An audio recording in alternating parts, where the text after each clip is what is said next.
I'm Grant Oliphant, and this is We Can Be.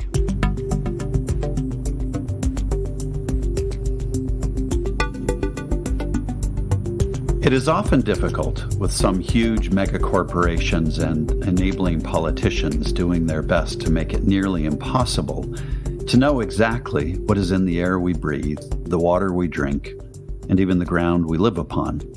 And that's a big deal because our health and survival depend on those elements being clean and free from toxins. Today's guest is Kristina Marusic, an investigative journalist with Environmental Health News, whose work over the past several years has focused on the real-life consequences of toxic exposure. Kristina began her journalism career as a staff writer for MTV News, and soon had bylines for pieces published in The Washington Post, CNN, The Advocate, and Slate, to name but a few. She gained more national exposure for her 2021 Environmental Health News 4-part series called Fractured: The Body Burden of Living Near Fracking, which included research that has become a key piece of evidence in advancing policy change around the issue. She is co-president and co-founder of the Pittsburgh chapter of the National Association of LGBTQ Journalists, and has received recognition and awards from the Society of Environmental Journalists and the Carnegie Science Center. In a reporting industry that has seen its challenges in the past few years, Kristina was recently called out by a national journal as a writer who, quote, gives hope to the field. I couldn't agree more. Kristina, thank you so much for being here today. It's great to be here. Thank you so much for inviting me. So I want to dive right in and ask you a question about a story, or really a 4-part piece that you did in 2021, titled Fractured: The Body Burden of Living Near Fracking, which was published to national acclaim. In the months that followed, it has become, I think, a key piece of evidence in lawmakers' efforts to urge Pennsylvania's governor to protect its residents who live close to fracking sites. Before we dive into that piece, can you give a brief background about what fracking has come to mean to rural communities across the country and to southwestern Pennsylvania specifically? I've been reporting on fracking for about 3 years. One thing I've learned that seems common to these rural communities where fracking is happening across the country is that people have this sense of a loss of control. A lot of folks who live in rural areas moved there to get away from industrial activity and to find somewhere quiet and peaceful and idyllic. And then, this industry has kind of crept in and created this industrial atmosphere in areas that formerly were pretty sleepy and idyllic. So it certainly has had some well-documented mental health effects on folks who live in these rural communities. And it's also caused rifts in a lot of these communities where some people are grateful for the industry and for the jobs it's created and maybe have personally benefited from leasing their mineral rights or from having family members who, have gotten good jobs in the industry. And then community members who are really concerned about what it's doing to their health and their kids' health and to, their formerly idyllic rural homes. Yeah, it's interesting. When I first came back to the Endowments about 7 years ago, when we were talking about these issues even then, I was repeatedly told, you all don't understand, this is an incredible boom for Pennsylvania. It's a huge benefit for our economy, and especially for rural folks. Fracking companies promise jobs and economic stability to rural communities in particular. Your series, though, revealed another part of that equation, which is, well, first of all, questions about that, but also the health realities of families living near these sites. Would you tell us a little bit about what the tests were that you did, and were you surprised by how many people wanted to participate? Over this summer of 2019, over about an 8-week period, I collected one water sample from each household, and I collected 2 air samples for each person. So they wore personal air monitors that were attached to their bodies around the level at which they breathe. So they were close to mouth level. Since kids breathe air that's lower to the ground, these kinds of chemicals are heavier. So they actually tend to have a higher burden of exposure. So we wanted to do individualized air monitoring for small people and tall people to catch those differences. And then we also collected 3 urine samples over that period. We know emissions from fracking wells can be sporadic or often sporadic. So you might have days where the air is really clean and the emissions aren't too bad. And then you might have a day where, there's like a big plume of harmful chemicals coughing off of a fracking well near your house. So we wanted to capture different periods of time, kind of in the span of the same summer to get a better sense of those differences. And I was surprised how much interest there was in this. There's been a lot more interest after the series came out too. I think because, a lot of people who are living near fracking wells have a lot of questions and concerns about how it might be impacting their health. And I've heard from a lot of people too in the course of this reporting that sometimes they're made to feel crazy or paranoid for expressing those feelings. And so getting, some concrete scientific testing that shows what's happening can feel like a relief, can feel kind of validating for people who have concerns about this. I am just a little surprised that we're being exposed to so much in the environment. Our children especially are being exposed to this stuff, and we don't know how to stop it. Pretty invasive kind of thing to go through, and it was hard, I thought, going through the study. At the same time, it's really better because hopefully that's something I can mitigate. We can change to reduce some of that exposure. Like selling my house would be, they're like, okay, well, we're moving because actually we're being exposed to tons of benzene, but do you want it? Do you want to live here? It's fascinating. I hadn't thought about the dynamic of feeling like something's going on, that you think you know why, but not having the evidence to back it up. So I think that's one of the powerful things you did with these families, was give them the tools for that. You do so much to bring the families alive in the series, but is there a story or experience you observed with one of the 5 families that particularly moved you as you were going through this reporting? There was one family in the study that was a grandmother and her 2 grandkids who she's been raising since they were babies. And they were in a school district where a fracking well went in really nearby, I think within a half mile of the school, when the kids were pretty little. And one of the kids became really sick. They saw doctor after doctor and did all of this testing and just could not figure out what was wrong with her. Eventually, they learned that she had benzene poisoning and that she has a particular sensitivity to benzene. So benzene is a pretty nasty but also pretty ubiquitous chemical. So it causes cancer and other health effects, but it's also in vehicle exhaust and industrial exhaust. It's kind of, pretty present, but it's also known to be emitted in sometimes very high levels from fracking wells, especially when they're initially being drilled. And her illness kind of began and was at its worst during that initial drilling period of the well. And when she spoke out about this, it caused a huge rift in their community. That was one of those specific communities where, a good portion of the community had leased their mineral rights and was getting some royalty checks from the industry. So they felt defensive and, they were accused of making the whole thing up for attention. And then, she'd have other parents and caretakers sometimes pull her aside and say, actually my kid's been sick too, and I'm really worried. But they were made to feel sort of ostracized. And the child who was sick at the time I was doing this reporting was 15, and she lost friendships because she went over to someone's house to play, and their parents sat her down and grilled her about this and asked if she was faking it and, wanted medical proof. And she was like 8 at the time, so she was mortified. Right. How does an 8-year-old even respond to that? Right. She didn't know how to handle that or what to do. They were shouted at during community and school board meetings, told to leave town.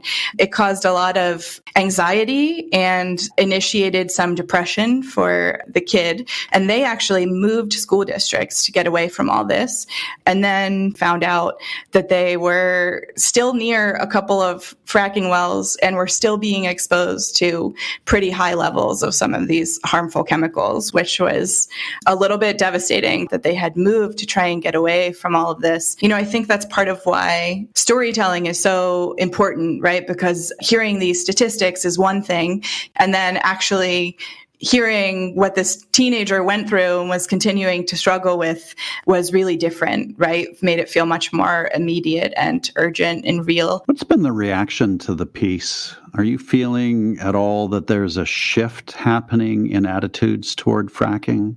I hope there's a shift happening in attitudes towards fracking.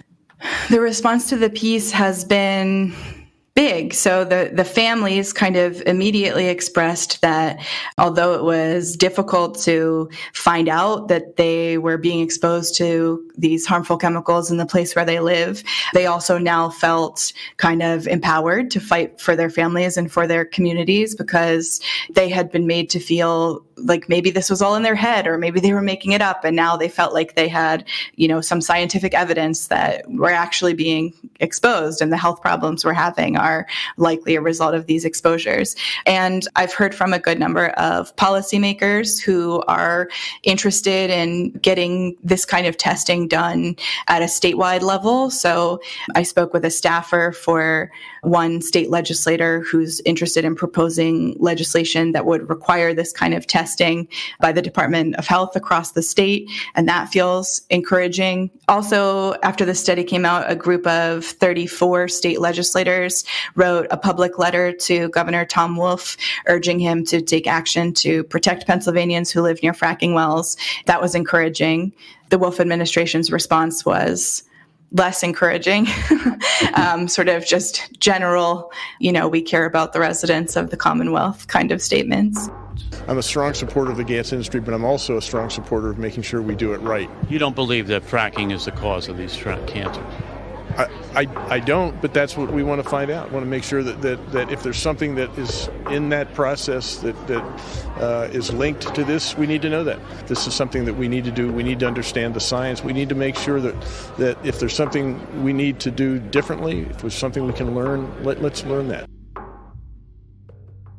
The media response has been encouraging too. The story got picked up by a number of other Pittsburgh and Southwest Pennsylvania outlets, and then also national and a couple of international news outlets. I think part of what's so important about what you're doing is that you're capturing and telling the narrative of people who too often we don't hear from. We hear statistics about harm.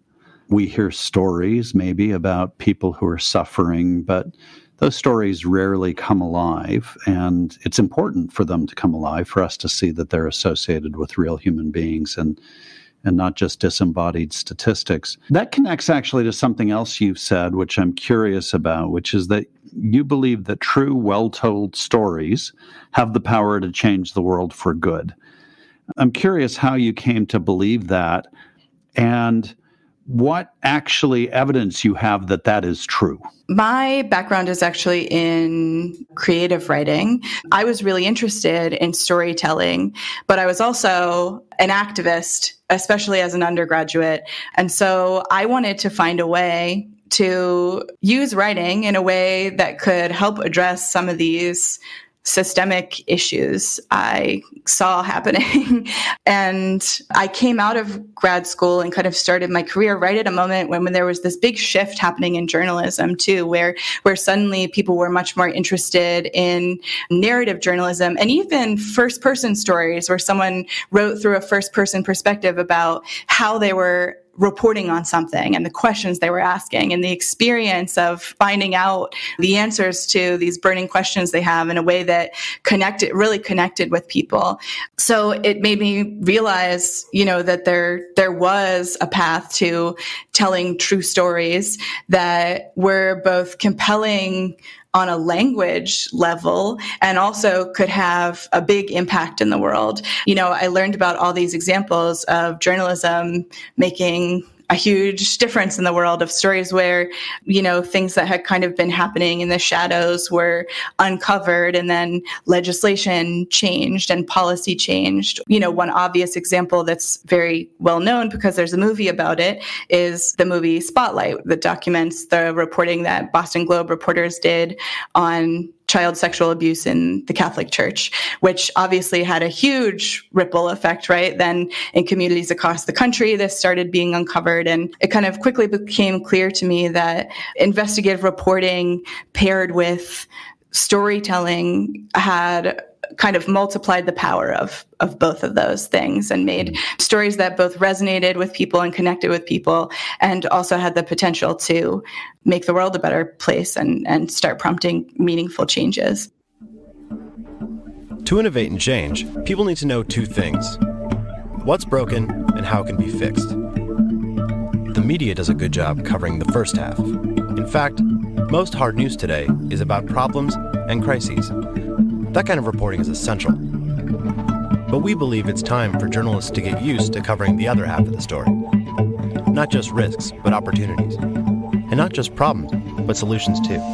I'm really interested in something called solutions journalism. Rigorous, thoroughly fact-checked, thoroughly researched reporting that focuses on solutions to problems instead of just unearthing problems. And we all know that's an issue with when you're reading too much news, you get depressed because it's all about what's wrong with the world and the problems we face. Exactly. And covering solutions with the same rigor that we cover problems is one way to help advance solutions. So that kind of perspective makes its way into my reporting a lot. I hope that it does, where I'm reporting on local issues here in southwestern Pennsylvania, but I really try to make a point of looking very broadly at solutions. So what we've tried in the past here may not have worked, but are there places elsewhere where they've found solutions we might not have considered, and what do those look like? I think that's fascinating, and I haven't heard as much lately as I had years ago about the concept of solutions journalism, but you are so right that it is a concept whose time has probably come. In my reporting, there's a big section about what Colorado has done recently to regulate the industry. So Colorado last year did this huge overhaul of the way it regulates the industry and took a lot of steps that a lot of health advocates in the state are really pleased with and think will go a long way toward protecting people who live near fracking wells. So those include moving the minimum setback for a fracking well from 500 feet from a school or home or hospital to 2,000 feet. And they did that based on their own science, where they found that, up to 2,000 feet away from a fracking well, we're seeing levels of pollution that could hurt people. So we're going to move the setback. In Pennsylvania, that's still 500 feet. They also are requiring a lot more air monitoring at sites so that they can take action more quickly if they find that, spikes in emissions or leaks. They actually entirely changed the mission of the governing body that oversees oil and gas from being to foster oil and gas development to being to protect communities during our oil and gas development. So they had this big kind of shift in the way they're treating and handling and regulating the industry in Colorado that I think could be a real blueprint for Pennsylvania, where regulators here don't necessarily have to reinvent the wheel, because Colorado spent years and years and did lots of research and came up with a set of policies that are a lot more health protective than what we're doing in Pennsylvania right now. In 2020, you wrote a piece titled Climate Change Inversions and the Rise of Super Pollution Air Events. And I think here's an example of where you're calling attention to a challenge that we face. And it shared that for much of 6 days in December of 2019, residents of the Mon Valley, which is a cluster of townships along the Monongahela River 20 miles south of Pittsburgh, endured some of the most polluted air in the country. Can you tell us a little bit about what is a super pollution event and what caused this one? A super pollution event here refers to emissions getting trapped close to the ground in a way that kind of drastically has the potential to drastically impact health. And during a temperature inversion, a warm air mass sits above a colder air mass, and it traps pollutants that usually would be blown away by the wind closer to the ground. And Pittsburgh and Southwest Pennsylvania are especially prone to this because of our topography and our natural weather patterns, where we have lots of hills and valleys. And so it's easy for pollutants to get kind of trapped in these valleys where they can't escape. But the last 5 years were the hottest that have ever been recorded on planet Earth. And inversions are becoming a lot more frequent in places that are topographically similar to this, and also in places that don't usually see inversions because of the shifts in weather and temperature. So when this happened here, we had a high level of emissions from some local polluting facilities, including U.S. Steel's Clairton Coke Works, and they got trapped close to the ground in a way that meant the air was unsafe to breathe for people who live there for several days in a row. And people reported, these horrible smells, that the air smelled like rotten eggs and burning plastic and hospital waste. And they had to put out warnings saying that it was a code red range, so unsafe for everyone to breathe. Everyone should stay indoors. And I think historically, in this region in particular, the language around these kind of events has sort of put the blame on the weather. And I think it's important to be aware that, we're going to see more weather events that look like this. And if we want to prevent these super pollution events from happening, we need to take sort of preemptive action to reduce emissions when we know something like this is coming. Here along the Monongahela River, 22 miles south of Pittsburgh, is the borough of Donora. Steel mills, sulfuric acid plants, heavy river traffic, and the freight yards.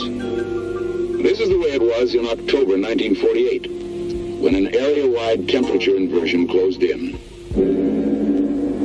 Hot, moist airs hung over the city, entrapping the cooler, stagnant air in the pockets below. No air could blow out, no air could rise.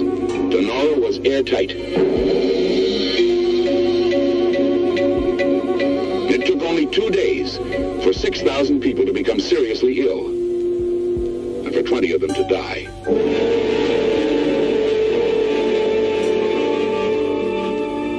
Everybody can remember the Donora smog incident from the 1940s. There's almost a fatalism that gets repeated in the news about this, that this is part of having industry and it's part of having weather. What you're saying is, but hey, folks, weather is changing and it's going to be worse. When you present that case, what do you hear from industry about it? Not much, to be honest. So far, I think we've had, certainly in the time that I've been reporting here, I've seen a lot of requests from community members to local industries to take these things into consideration and cut back emissions during these events. And I think in this region in particular, we've learned repeatedly that if cutting back emissions is a voluntary measure, it's probably not going to happen because it costs money, right? Mm. These are companies that are accountable to shareholders in a way they're not accountable to their neighbors. So locally, the local health department is working on legislation that would require industry to come up with a plan to reduce emissions when they anticipate one of these weather events, which is a big step forward. That regulation has been, I think it was originally proposed in the 90s, so I think it's been 20 years in the making, and it's sort of just starting to be solidified, and some local environmentalists still feel like they're kind of not stringent enough and rely too heavily on the goodwill of these industries rather than having clear, measurable, if this is coming, you have to reduce emissions X amount. Right now, it's much more like you have to give us a plan for what you're going to do, which also is, I want to acknowledge that we have a small health department with a very big job here that is, under-resourced and also still dealing with the pandemic. So understood that it's a big job. They've got their hands full, right? Yes, yeah. They have a lot on their plate. Basically what is happening in that equation is that society is saying to companies that you can't hide behind the weather anymore. which I think your point is that that's particularly important in the context of changing weather patterns due to climate change. You're working on a book about the doctors, researchers, and activists leading a nationwide movement to rethink cancer prevention strategies through the lens of toxic exposures, which suddenly is an issue that we're hearing a lot more about these days. The book is slated for publication by Island Press in 2022, and I'm curious what motivated you to write this book. What sparked the idea? The book actually grew out of my reporting on cancer rates and air pollution in Southwest Pennsylvania. And an editor at Island Press reached out and asked if I'd be interested in expanding that work into a book with a national focus.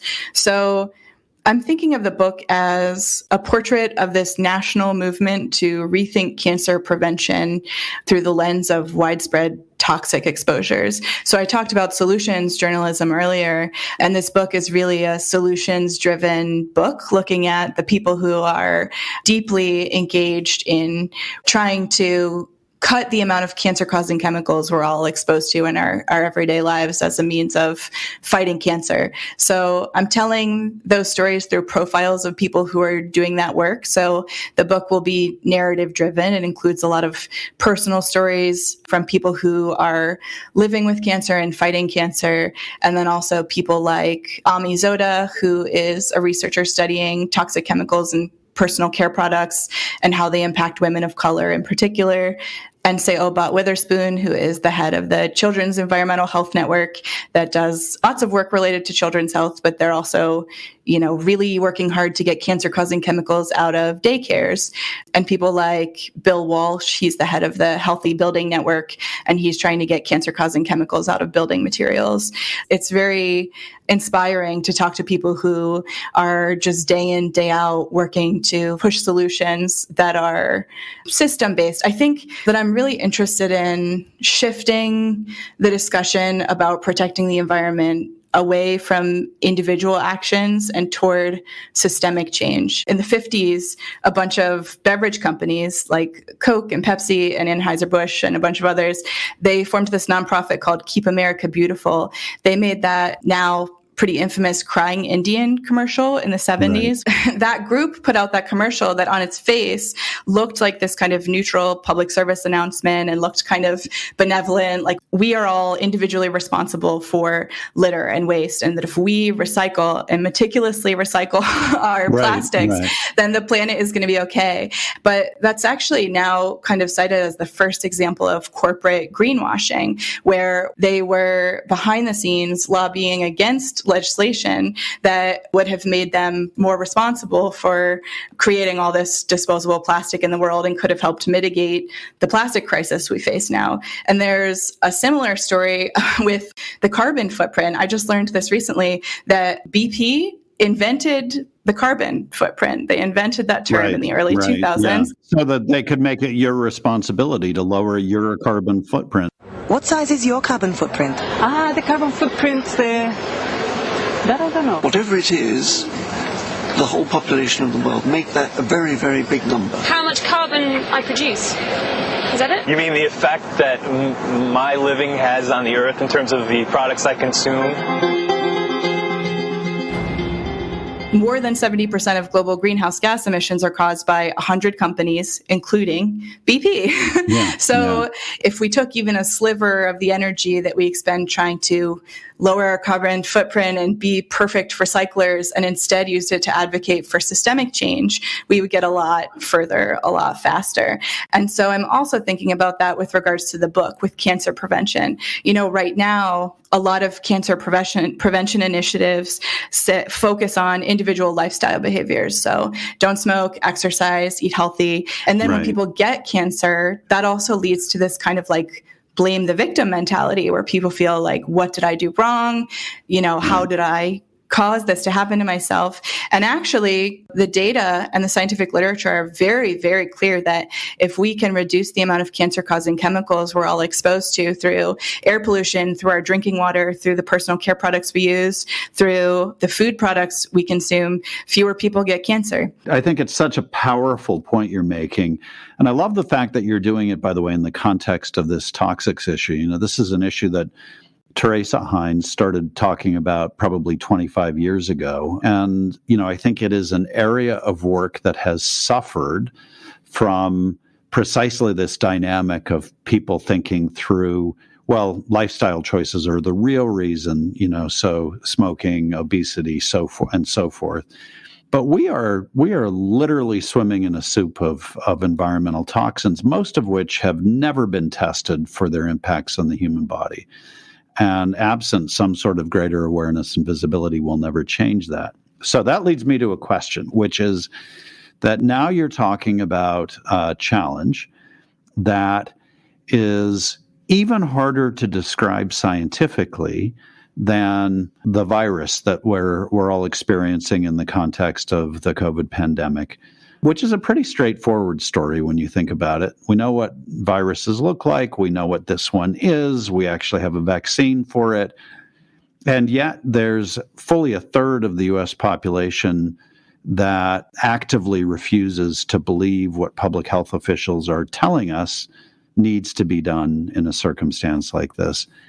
How are you finding the fortitude to continue to tell scientific stories, and what gives you hope that they will ultimately persuade the public? I've kind of always approached telling scientific stories as if I am a kind of translator. I read a scientific study that's really dense and full of jargon, and then I talk to the researcher who conducted it, and I confirm that my understanding is correct. And then I try to explain it in language that is accessible to everyone. I do think the pandemic has created new challenges when it comes to that, right? Like the internet has created this phenomenon where everyone thinks they are a researcher, right? Where everyone thinks like, well, maybe this vaccine isn't safe, so I can go online and Google and find 5 people who agree with me, so that must be valid. And so it's increasingly difficult to convey the difference between real science and real journalism and the many opinions that float around in the internet. You mentioned, the craft of journalism earlier, and I hired an independent third-party fact checker for the Fractured series because I wanted every single thing to be really airtight, and that process is incredibly tedious. It took 2 months, and literally every single sentence in the story was picked apart. And you said this person lives 30 minutes away from Pittsburgh, and actually, if they drive this way, it's 35 minutes. It's like this level of attention to detail and obsession over getting the facts right that most people don't know is going into journalism. And then I think the same thing about science. I've had, even talking to family members who've said things to me like, oh, well, I don't think that science is valid because who knows if they accounted for XYZ. And I say, oh, actually, we do know that because they have to account for that. And it's in the study. One path forward is to increase the amount of literacy people have, both about what goes into good journalism and how to look for and find and recognize good journalism, and what goes into good science and how to look for and find and recognize good science. I suspect you and I could keep going on this subject for hours, but we're running out of time. And I think that's probably a good place to end, other than for me to ask, the name of our podcast is We Can Be. And I'm curious what you think we as a community, country, and world can be. We can be healthier. We can be more directly engaged with the decisions that impact our health and happiness and wellness every day than we often think we can be. Kristina mentioned that one thing she has witnessed as a common element among those she's interviewed for her stories is that they often have a sense of a loss of control. They are made to feel paranoid or crazy for expressing what they see happening to their own health. Her work is helping them regain a sense of control by giving them a voice and by providing data that backs up their stories. They are not crazy, they're simply experiencing reality. At the same time, she is empathetic about the initial financial opportunities that the fracking industry seems to provide to rural communities that have struggled in recent decades. But her reporting is making it crystal clear just how much is at stake and she is doing it in a way that all of us non-scientists can understand. Kristina's journalism is, in her words, a way of reporting that helps society learn how to fix itself. It's not advocacy or fluff or good news. It's forward-looking, serious, and critical. And it is giving us the information we need to make decisions about our health and about what abusive corporate practices can do to our environment. I love and share her belief that true, well-told stories have the power to change the world for good. And that is exactly what Kristina is doing.